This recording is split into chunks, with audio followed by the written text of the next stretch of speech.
नमस्ते. मी ही थालीपीठाची भाजणी केली ना, त्याचं थालीपीठ तुम्हाला बनवून दाखवते. तर त्याच्यासाठी ना मी हे थालीपीठाचं पीठ घेतलं आणि 2 कांदे बारीक चिरून, 1 गाजर किसून घेतलं, मिरची, लसूण, जिरे जाडसर वाटून घेतली आहे, हळद टाकलं, मीठ टाकलं, तिखट टाकलं आणि भरपूर सारी कोथिंबीर टाकून ना मी हे पाणी घालून पीठ मळून घेतलं. हे मिक्सर धुवून घेतलेलं पाणी होतं आणि मग असं पीठ मळून घेतलं आणि नंतर मग पोलपाटावरती मी ओला कपडा घातला आणि त्याच्यावरती हे थालीपीठ असं छान थापून घेतलं आहे आणि नंतर मग ते तव्यावरती थालीपीठ टाकलं आणि त्याच्यावरती तेल सोडलं आणि झाकून ठेवून 2 मिनटं झाकून ठेवलं आणि नंतर मग पलटी केली आणि दुसरी साईड पण भाजून घेतली. असं हे खमंग थालीपीठ भाजून घेतलं.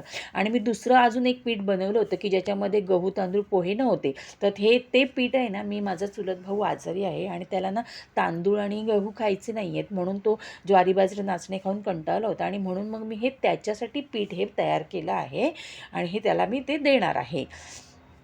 थँक्यू.